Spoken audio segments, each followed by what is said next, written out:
Good morning. You are once again joining the conversation with Kelly Diamond.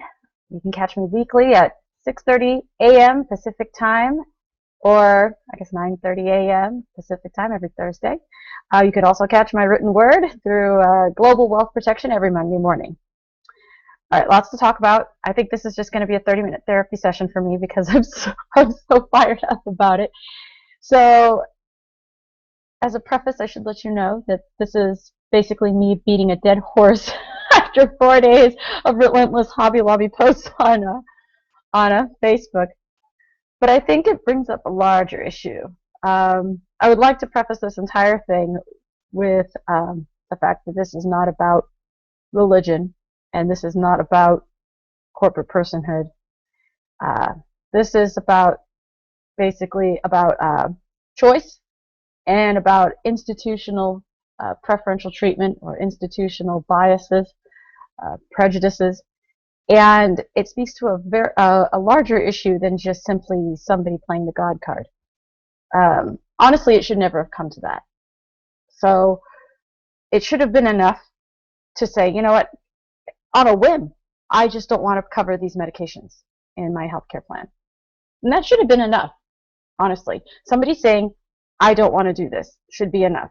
If it's sufficient enough for a woman to walk into an abortion clinic and say, I simply do not want to be pregnant anymore, and I shouldn't have to give you a reason why, then it is sufficient enough for a business to say, I no longer want to cover paying for a woman's post-colloidal medications, or pay for her abortions, or even pay for her contraceptives for that matter. And that should be sufficient. The mere fact that you don't want to pay for it is enough. Right? Anytime you make a choice for yourself, whether it be how to spend your money, or what to do with your body, or what to do with yourself, and I will tell you now, I am the most vehemently pro-life person out there that I know. Okay? I'm against wars, I'm against the death penalty, I'm against murder, and for my own self, I'm against trying to kill the person who's trying to kill me. If I can avoid it, I would, because I can't live with it on my conscience. That's just a personal thing. I understand the whole self-defense argument, but I'm just telling you that my personal convictions about life are staunch.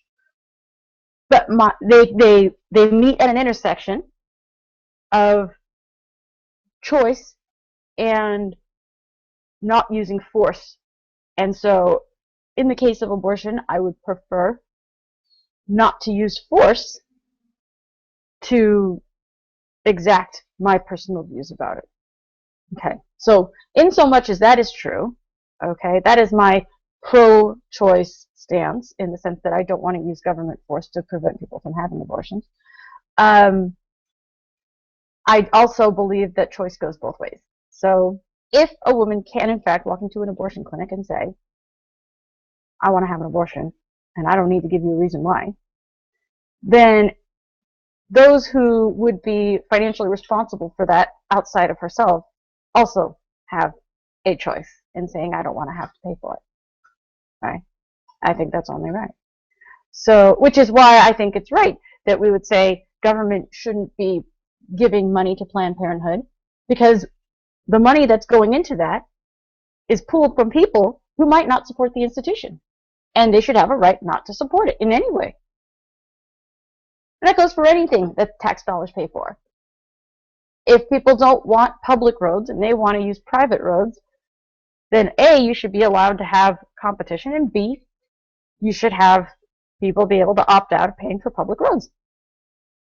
But we don't allow people to opt in and out, except in certain cases. Like, for example, the abortion. You can opt in to have an abortion, you can opt not to have an abortion, but you, for some reason, can't opt not to pay for it. For somebody else, right? So this has nothing to do with, this is more to do with choice than it has to do with religion. The mere fact that the Hobby Lobby played the God card, I mean, I'd play whatever, one-eyed spaghetti monster card if it meant that I could get out of some sort of, government foothold. I mean, if you have religious people claiming, 501c status, if you have religious people claiming their tithes on their taxes as tax deductions, They're playing the God card to get out of all sorts of government shit. And I don't blame them. I'm not pissed about that. People play the race card all day long. People play the gender card and the sexuality card. Hell, in this country, it's a worse crime to strike a black man or strike a homosexual than it is to strike a white straight man. You are not equal under the law anymore, because it's considered a hate crime if you hit a black man or a gay man, unless you are in fact also a black man or a gay man, in which case I don't know how that works. I don't know what trumps what anymore. Does race trump sexuality or vice versa? I don't know. But nonetheless, there is a pecking order, right? So you're not equal under the law anyway. Right? So this idea that people would start to play different cards to get out from under certain things from the government, yeah, you've painted them into a corner to do that. You've put them in that desperate place. I think it's a desperate move, but you know what? In self-defense, all acts are desperate. I mean, if you think about it, me being this uber pro-life person, if I had a gun and somebody came after me and was trying to hurt me or kill me or rape me or in any way tried to violate me, and I took a shot and it happened to be fatal, that's a desperate move. I would otherwise never harm anybody. I would never take anybody's life. So obviously, that's a desperate move, as is playing playing any sort of demographic card. Okay, but I don't blame them for doing it. People do it all the time. People play all sorts of demographic cards to get out of shit. All right. But let's not, let's not have this thing about, this righteous indignation when it comes to religious people playing the God card, when in fact our society and our government encourages playing demographic cards all day long. Okay? Then we must protest all laws that allow you to play a demographic card. And that includes government grants that are based on gender, government grants that are based on whether or not you're black or Native American, right? All of these things. We need to get affirmative action, quota system. All of that has to go. And this notion of hate crimes. There's only crimes. That's it. So, excuse me. So we got to get rid of that notion altogether then. Okay, so it's not about religion dictating what people can do or can't do. I think we're all very clear by now, we should be anyway, that this has nothing to do with whether or not Hobby Lobby provides health insurance. And I think it's been made very clear that they cover at least 16 out of the 20 contraceptives for women and men. Excuse me. Excuse me. I think they even cover condoms, from what I've read. So they're good there. They're covering their people. They even cover the appointment to get the prescription that would let you get your morning after pill. They just won't cover a portion or any of the morning after pill itself. Excuse me. So I don't see the problem there. But this has nothing to do with religion. Okay, religion isn't dictating what people can and can't do. Religion is being used as a defense to not have to pay for certain drugs, and that's it. But that there shouldn't have to be a reason. I don't need a permission slip signed by Jesus to not pay for something for somebody else, right? This also has nothing to do with corporate personhood. This is not some sort of oppressive measure. There's a lot of people who don't buy me shit. My parents don't buy me shit. You don't buy me shit. I don't buy you shit. But you're not calling me oppressive for it. And I'm not calling you oppressive for it. There's a lot of things we don't buy for each other. Okay? And it's not because of an employment situation. If you don't want your employer dictating what kind of health coverage you get, then don't put them in charge of it. Put the law, put them in charge of it. Now, this argument that, well, this was a, George Takei had made some sort of uh, observation saying that this was this was a law. You're obliged to follow the law. No, you're not. I have every respect for a Rosa Parks saying I'm going to violate the Jim Crow laws now. Yes, you are. Yes, you are. You're going to violate the Jim Crow laws. People who go out and decide to indulge in recreational drugs, I don't care. I don't think they're obligated not to do drugs because the law says so. You're obligated to do no harm, but you're not obligated to not do drugs. I mean, the law said that George Takei's family should lose all their worldly possessions. The law said that George Takei and his family needed to be interned, and the law said that George Takei can't get married, and he's defending that? That makes no sense. That makes no sense. This has nothing to do with corporations dictating anything to women. This has nothing to do with corporations using religion to manipulate people. If you want to abstain for any reason, be it religious or otherwise, then that's your prerogative. End of story. But here's where I find it to be particularly disturbing. While I don't blame Hobby Lobby or anyone for playing the God card to get out of any sort of government business, that they would be able to successfully do so is indicative of the institutional bias and the institutional prejudice of our government. Because they didn't say, because I respect your individual choice, we will let you abstain from this. Right?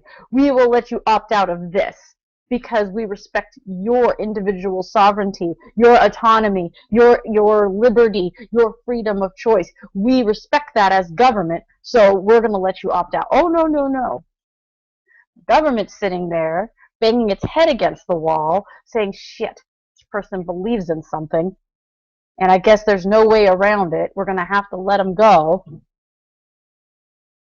Damn it. Fine. You believe in a God, so I guess you're okay. You don't have to do this. It's not because I have any respect or regard for your choice or any respect or regard for your liberty. It's because there's a loophole in this shit that I missed. And I'm pissed about it as the government. Okay? That's one side of the coin. The other side of the coin is, well, you can also be vehemently pro-life, but if you're an atheist, you're fucked. You still gotta buy this shit. As an agnostic, humanist, spiritualist, whatever, no, that doesn't count. Sorry, you still gotta buy this shit. There's your prejudice. There's your bias. There's your preference. Right? It upsets me that by virtue of having a personal conviction of anything, it could just be that you're a tightwad. And you realize that, post-colloidal medications are really expensive, and you don't want to have to pay for that because you got a bunch of floozies on your staff. I don't know. I don't care why you want to not pay for it, but it shouldn't matter. You shouldn't have to invoke a deity to get that exemption. So it had nothing to do with corporate personhood in this case. That's a red herring. Religion is even a red herring. Only to the extent that it's irrelevant to why somebody would want to opt out of not paying for something. It's an irrelevant argument. That it was made relevant, and that was the only way out, and that somebody was painted into a corner to have to play that card has nothing to do with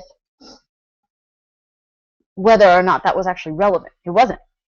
The relevant argument is, I'm a free person running a private business, and you have no right to tell me to pay for certain things for people and dictate my compensatory package to my employees.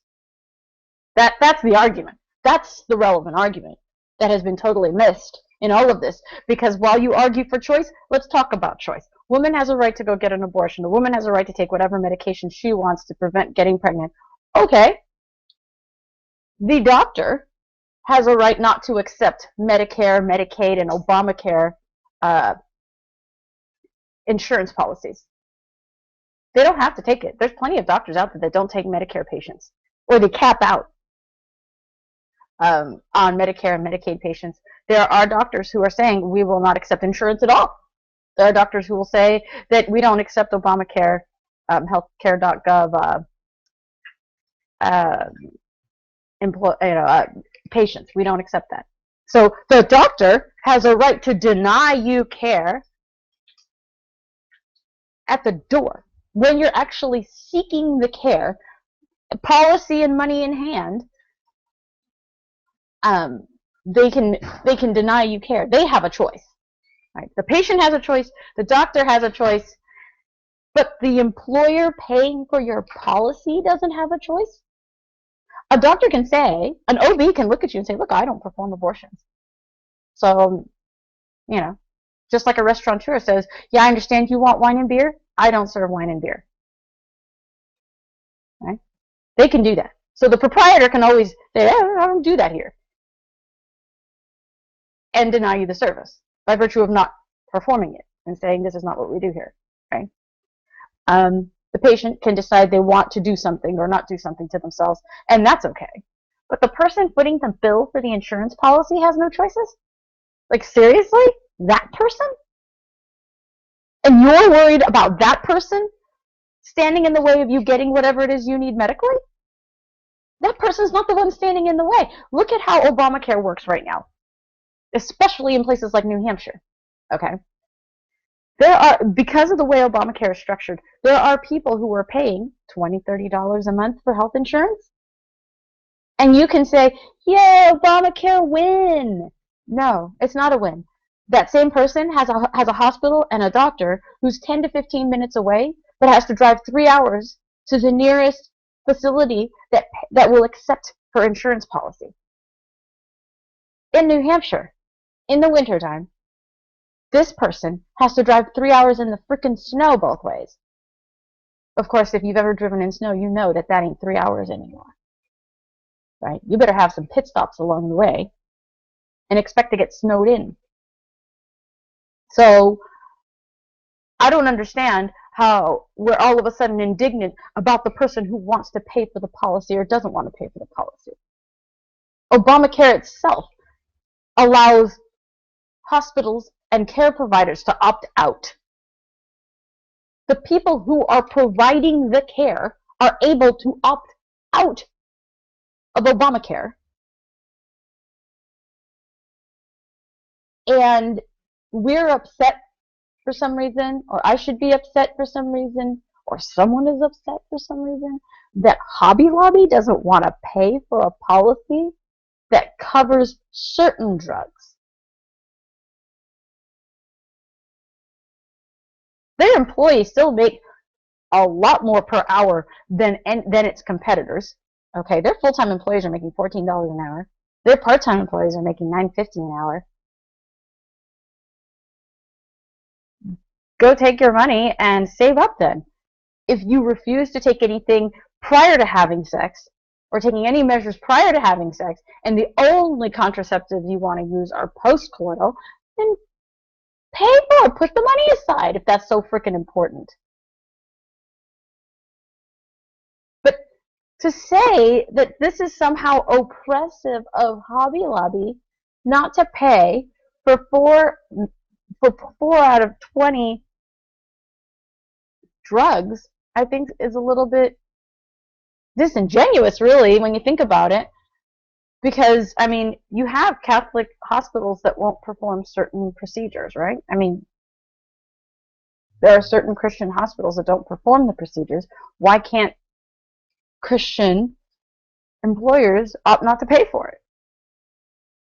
And why can't, just the way Christian patients opt not to get the procedure done at all? I mean, think about it. If I'm the government and I'm mandating that every employer pay for this drug or service, right? Why am I the government not mandating that every single care provider provide the service, regardless of their religious or moral convictions? And why, as the government, am I not dictating that you, the patient, use these services? You think it's freaking dark that and doesn't bode well for society that a employer could opt out of paying for something How poorly does it bode then for society if the government could dictate that they do pay for it and that care providers do provide those services against their will and that patients do get administered certain services against their will?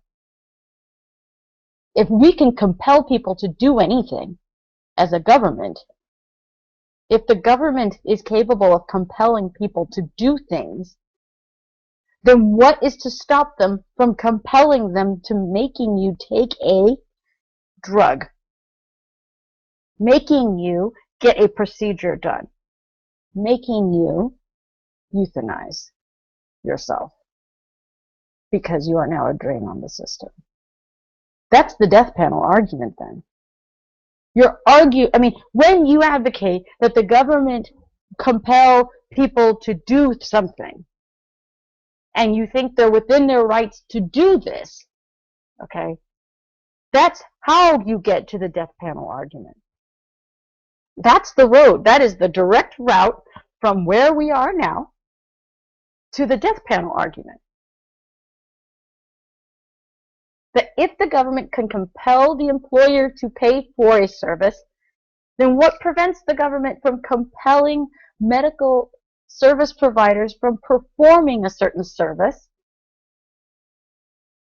or administering a certain procedure, right, or medication? And if they can compel care providers to do this for the patient, then why on earth, what stops the government from compelling patients from undergoing certain procedures? Can the government look at you and say, well, you and your 5 kids, I think that's plenty.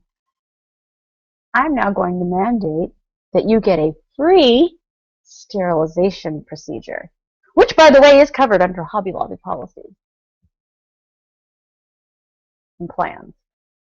Right? How would you feel about that? Because that is tantamount to the force being used on employers right now. They're getting a note in the mail saying you must pay for these drugs and pay for these procedures, whatever they may be. Okay? All these things must be covered under your policy. That's what they're being told right now. But imagine if you, the patient, got that note.